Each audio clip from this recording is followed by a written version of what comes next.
What's up, folks? It's Dan here from BeingAGameCharacter.com, and gosh, it has been a while. I'm sorry. I have missed you all so much. I hope you've missed me as well.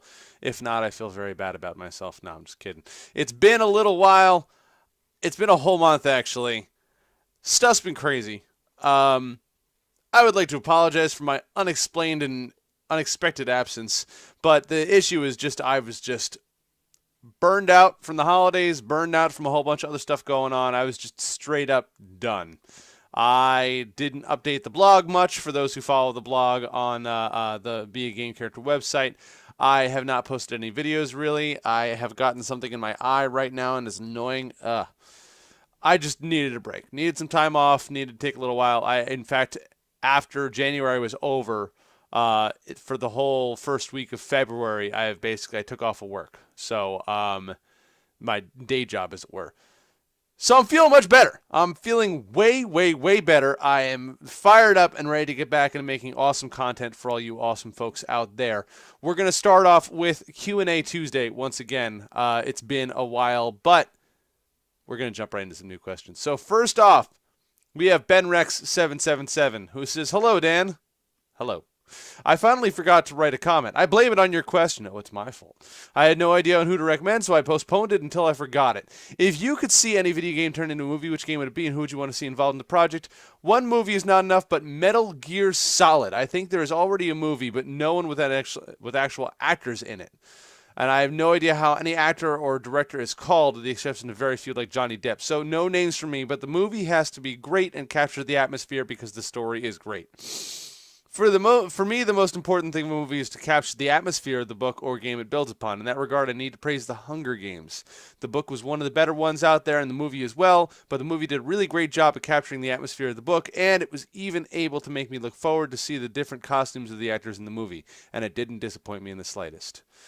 Metal Gear be tough because the Metal Gear storyline is super convoluted and takes place across like a whole bunch of years, and then there's flashbacks and double crossings and people who look exactly like other people, but you don't realize it. And oh my God, there's so much confusion in the Metal Gear universe. I have always had a hard time getting that storyline into my brain and getting it sorted out properly.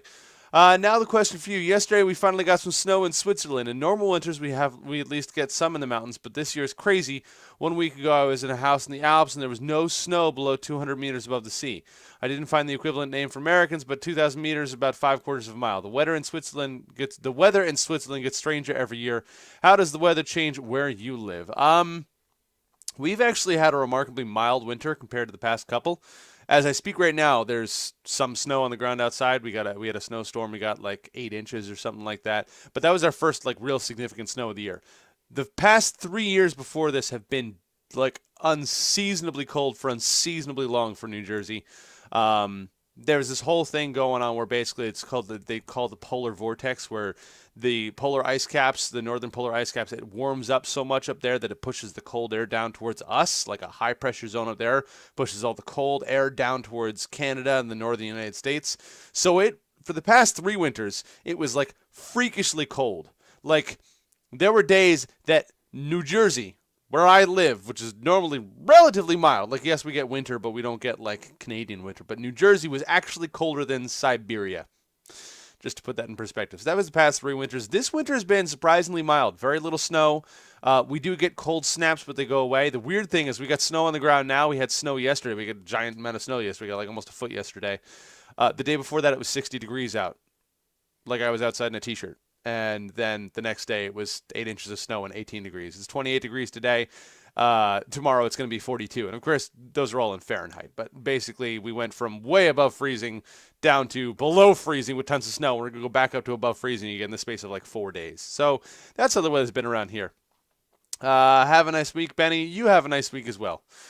Next up, we've got Storyman09 who says, "Hello, Dan. We've gotten to video game movies this week, I see. My only problem with video game movies is they're almost always notoriously bad." Yes. I'm not really sure why. Because Hollywood executives don't play video games. Gonna go right out there and say that. And because the mass market for video games in movie form is not as big as the mass market for movies that feature video game characters, not the actual video game story.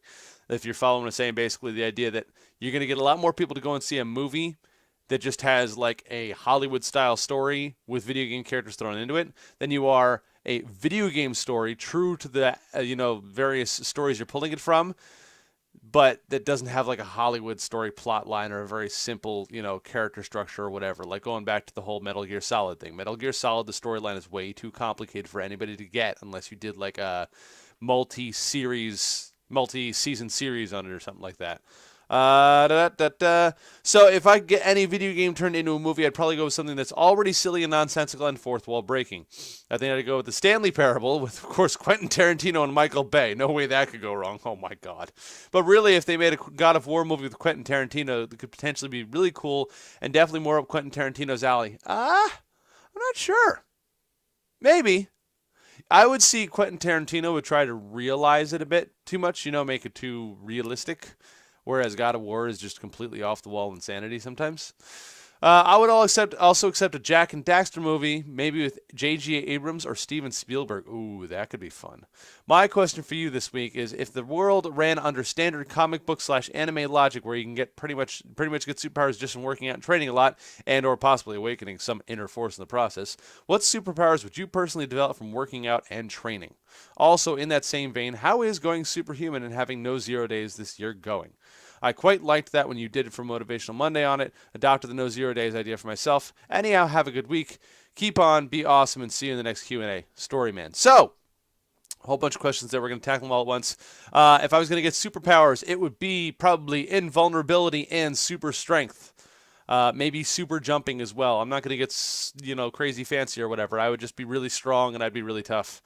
I'd basically be more amped up versions of what I am right now. Like I'd be just really strong. I'd think like Superman, but probably without flying because I don't know how I'd get flying from working out. But yeah, so I guess not Superman. I think more like the Hulk, I guess. Although I wouldn't want to get that big. So as for how going superhuman is going and no 0 days, actually, despite the fact that I haven't updated here on the channel or on the blog, part of why I took the month off was really to focus on myself. So going very well. I've worked out almost every day. For 2017, the days that I have not worked out have been active rest days when I'm doing lots of stretching, myofascial release, martial arts practice, stuff like that, low impact stuff. So, and generally speaking, that's been going very, very well. I'm looking to get big increases this year, and now that I've kind of locked down that area of my life again, I feel like I can start updating the blog and the YouTube channel again. Because as I tell you guys always, and what I try and live by is the priority that you have to take care of yourself before you take care of anything else. So if I'm not taking care of myself, as I was finding myself to begin to not do, starting around probably October or November of 2016, I was really not taking care of myself like I should. And I kind of came to that realization I needed to, dial back, reset, figure out my priorities, and go from there. So my priority for most of January is just get on a regular workout setup, make sure I was active every single day.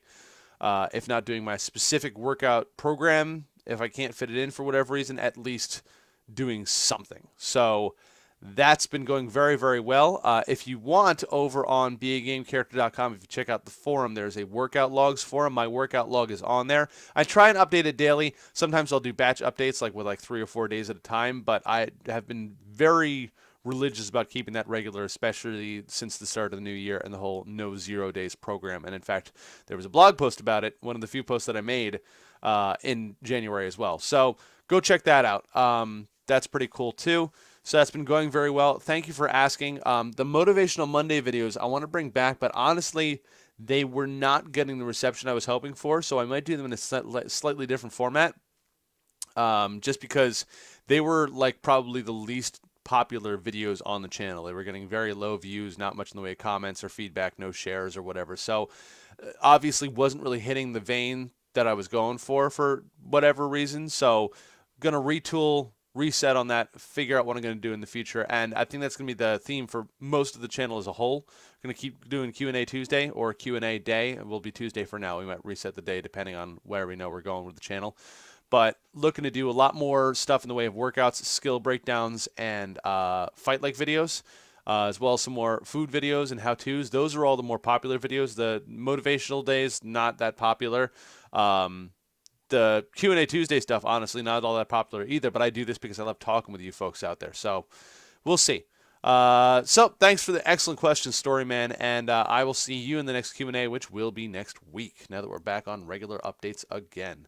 Next up, we have Your Name, who says, Yo, Dan, if you could turn any video game into a movie, I'd choose Legend of Zelda with a story written by George R.R. Martin and it being directed by Steven Spielberg. Woo. It might not be good, but I'd enjoy it. My question for you is, how do you develop stronger punches and kicks without slowing down your strikes?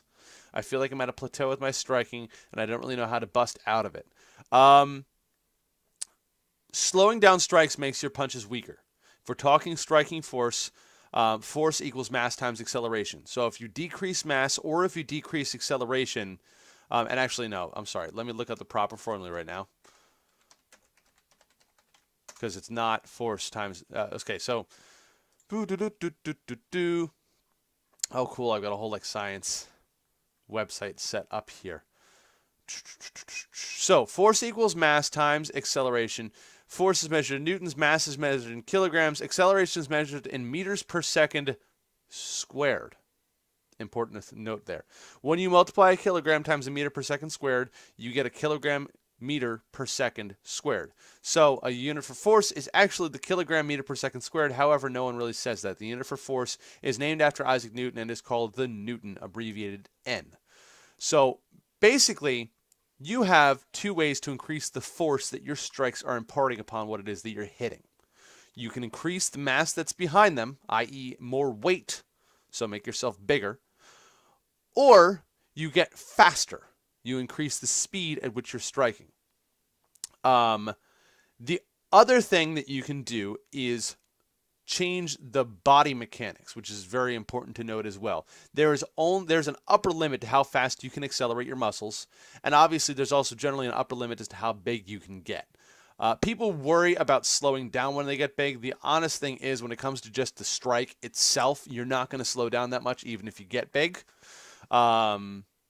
At least not significantly, because more muscle means more poundage, means more force behind the strike itself. So it's going to move faster. You yourself may move a bit slower because you have more mass to move around, and you're going to have a little bit slower reaction because you've got more perpetual motion to counter any time you change direction. But if we're talking just going from a standstill straight punch right into something, adding mass is not going to slow you down significantly, and it will increase the power of your strike. So that's always an option, is to get a little bit bigger.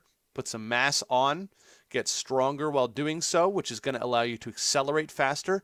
The other thing that you need to do is just make sure that your body mechanics are good, because there's a lot of excess movement that you can trim out from certain places, and there is a lot of wasted motion and effort that you don't have to put in, and also you can redirect it. It's very difficult to describe, but if you've ever watched like a boxing coach somebody on how to strike, that's really your best bet. And it's tough for me to diagnose that over the internet. Really, you should find a striking coach of some sort to help you learn how to strike better, more efficiently, because that is going to increase your striking force, your speed, and everything that you want about your striking. So that's how you bust out the plateau, honestly, is to find a teacher. That would be my best recommendation. Outside of that, lift weights and get stronger.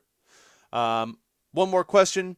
Watching Dragon Ball Z the other day, and I wondered if you wore a backpack that had the same amount of weight as you weighed inside of it, and you did your daily routine in it and just wore it everywhere, would it be like living in 2 times Earth's gravity like they do on that show? I don't think I'm going to try it. Just want to know what you thought. Thanks, Dan. So, backpack would not be sufficient if you really wanted to give yourself the experience of having 2 times Earth's gravity. Basically, you would have to evenly distribute the weight across your whole body. So, like maybe, 10 pounds on your head, maybe 100 pounds on your distributed across your chest back. And then you need, like another, I don't know how much you weigh, but like another 10 pounds on each thigh, 10 pounds on each shin, and then, biceps and forearms. So basically you're adding an equivalent. So you want to figure out how much each part of your body would weigh, and then basically double that and make sure that body's bearing it. It would not have the effect that you want. It would not make you super fast. It would tax your endurance capabilities a bit more, definitely. So it would increase your cardiovascular endurance a bit, your muscular endurance a bit. It would probably put more strain on your joints as well. Generally speaking, adding the weight to your arms and your legs isn't going to do all that much outside of make you feel a bit heavier. if you throw strikes with weights on your extremities, you can actually injure your joints because what happens is you increase the weight of your arm as you're throwing it out, and that pulls that much more weight on that joint. So I would not recommend it, but you could do it. There's a couple other YouTube videos. I forget the names of them, I'm trying to remember, but there's a couple of people who tried that sort of thing. Some guy that wore like a chainmail shirt, whatever. And basically, you get to the end of the day and you feel a little lighter, but there's not a significant like increase. You're much better off doing progressive overload, like lifting weights or body weight training or something like that, where you're rather than doing it for all day, you're just doing a short, 1 hour workout where you are really adding real strain to your muscles and joints because that won't do the long-term kind of damage that you can get to your joints from having constant stress on them. And it will also increase your strength a lot faster because you want to hit basically a peak level, a point where your body's in like emergency damage control rather than just, oh, we got a slight more strain than usual. So that would be what I would say is that while it might be similar to living on a planet with twice Earth's gravity, it's not going to do that much to turn you into a god, like it does to Vegeta and Goku. Sorry, anime logic doesn't work sometimes. So thanks anyway, your name. Great questions. I hope I helped your answers, and I hope you do find a striking coach because I think that's really what's going to help you out. Also, just working out and getting stronger, also a good idea. But you're probably going to have to resort to weights, not just body weight stuff. Plyometrics as well would be good. Next up is John Smith, who says, if I could see any video game turned into a TV series, I would choose State of Decay. Ooh, it allows for storytelling without distancing itself too far from the video game that we lose that touch. Or Metro 2033 now. Oh, wait. All right. So, or Metro 2033. Period. Gotta use punctuation, man. I can't understand when you're beginning and ending. Now, for your first, what is your favorite quote? Mine is, anyone who has ever looked into the glazed eyes of a soldier dying on the battlefield will think hard before starting a war, by Otto von Bismarck. My gosh, that is morbid. I mean, I understand the sentiment, and Otto von Bismarck was absolutely correct in that, but holy cow. My favorite quote. That's tough. Here's the thing, is that I'm not a guy for memorizing quotes. Part of the difficulty in answering this question is I don't have a quote that I've memorized. I don't have any quote that I've memorized. I never memorize quotes. Sometimes I see quotes and I like them and I share them. Like if you follow the Be a Game Character Facebook page, you'll see them pop up sometimes. But I don't like quotes. Instead, I like the mindsets that quotes put forth. So basically, like the idea that some of the ideas that I like to try to embody is the idea, like, oh, I'm going to mangle this, but there is a quote-ish thing that's like, live each day as though it were your last, but learn each day as though you were going to live forever. I think that's kind of how it goes-ish. So basically the idea is like, you want to make sure that you put your all into every day. You don't want to live like you're going to die tomorrow because then you do some stupid stuff, but you want to live as though, like, if you had to die at the end of the day, you could look back and say, yeah, I spent this last day well. But at the same time, you want to be constantly accumulating knowledge and growing yourself and increasing your skills to the idea that, okay, 150 years from now, I'm still going to have to be a functional human being. I can't just rest on my laurels and, coast. I have to actually improve myself so that I keep up with, the world around me, people around me, stuff like that. So I kind of like that mindset. So I'll go with that for that quote question-ish. And are you excited or worried for Mass Effect Andromeda as almost all the original writers left? Okay, I'm going to have to kind of turn in my nerd cred card here. I never played Mass Effect 3. I did 1 and 2. I didn't do 3. Part of the reason because after it came out, I couldn't play it right away. But nobody spoiled the ending for me, but everybody said the ending sucked. And then that, like, the DLC fixed it or whatever, but I never actually played to the end of Mass Effect 3, so I never even played any of it. I've never touched Mass Effect 3, so I'm still living that life. So I've actually been kind of staying away from Mass Effect Andromeda because I still in my head tell myself that I'm going to play Mass Effect 3 at some point, even though my character for Mass Effect 3 is on the Xbox that my ex took when she left like years ago, and I don't have that character anymore, and I feel like I don't really want to play Mass Effect if it's not my, Commander Shepard that I carried over from game to game, but whatever. So, in regards to Mass Effect Andromeda, I hear good things. I'm trying to stay away from it and maybe just cram in a Mass Effect marathon at some point in, like, the time between now and when Andromeda comes out. So I don't know. That's me on Mass Effect Andromeda. I did love 1 and 2. So as far as how it's going to be with the original writers leaving, apparently they did a real shit job on Mass Effect 3. So I don't know. We'll see. I am never opposed to new writers getting involved in a project. A lot of people get real nervous about it. I actually like change in the intellectual properties that I enjoy. I feel like if they stick to the same path for too long, it kind of dies off. Like we saw that happen with Legend of Zelda. Like I'm super excited for Breath of the Wild. Um, Skyward Sword was a differentiation. They feel like they tried to differentiate from the norm a bit, but they didn't really succeed. I feel like Breath of the Wild is kind of breaking the mold a bit because like for Legend of Zelda, like you had Link to the Past, which was okay, go beat 3 dungeons, then the world changes, then you got 7 more dungeons, and then you save the day, and then Ocarina of Time was the next big one after that, which was go beat 3 dungeons, then the world changes, then 7 more dungeons, then you save the day, and then Wind Waker was so good because it was a departure from that norm a bit, but it still kind of stuck to a similar style. It's just you had boats in there. And then Skyward Sword was trying to be unique and funky, but I feel like it was still trying to like stay too close to the original themes of Zelda. I really, really am looking forward to Breath of the Wild because it gets an entirely different feel off of it. Um, so I like changes in my intellectual properties, and so I think the idea that new writers coming along for Andromeda could be a real breath of fresh air into the Mass Effect franchise. So I'm excited about that. So yeah, great questions, all of you. I hope some of you are still sticking around to the channel to see this video. Before we go, I did discuss this briefly, but hang on.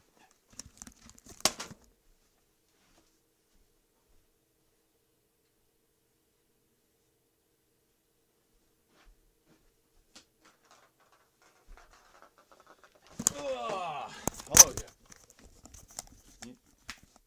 Hello again.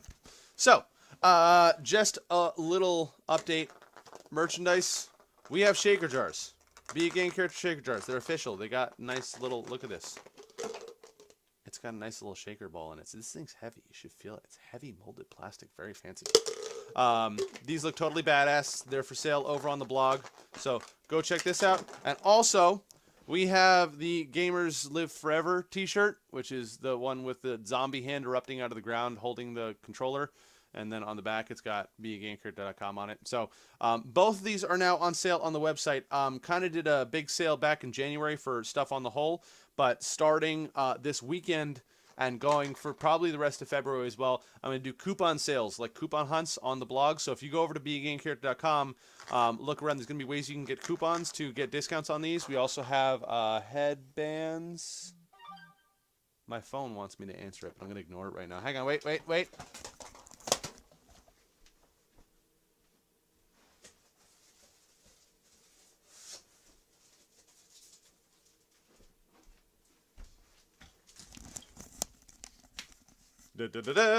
We have headbands as well. So you can see, it's very reflective. It's in plastic.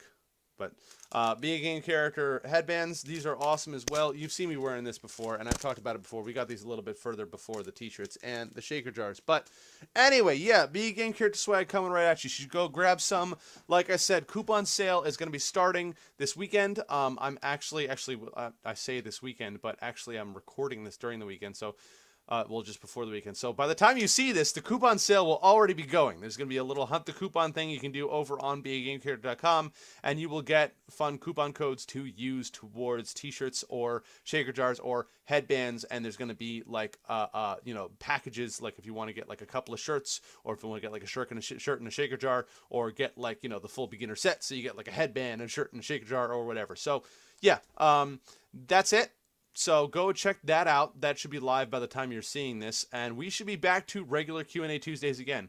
To answer my own question, what game would I like to see turned into a movie? I would like to see The Legend of Zelda as well. I would like to see it done as a trilogy. Think a la Star Wars, kind of a hero's monomyth story with, starting with Link, and then you kind of have like the darker middle chapter, and then you have like the triumphant end chapter or whatever. I would like to see them borrow elements from Link to the Past and Ocarina of Time, but not try and directly parrot that storyline. I think I would like to see... I would like to see, I think, Guillermo del Toro do it. Do sort of a dark fantasy vibe. I think that would be awesome. If he was not doing it, then I think maybe Peter Jackson. Although, yeah, I think maybe Peter Jackson. Peter Jackson or Guillermo del Toro. But I would like to see either of them do it. Um, the only other person I might want to see involved in the project, actually, I think would be. I think I would like to have Ben Affleck write it. And that's going to be weird. I know a lot of people are going to question that, but I think Legend of Zelda movie trilogy, directed by Guillermo del Toro, screenplay by Ben Affleck. I think that would be really awesome. Uh, and Conan O'Brien has to play Tingle. They have to put Tingle in there somewhere, and Conan O'Brien has to play him. Or Danny DeVito, one of the two.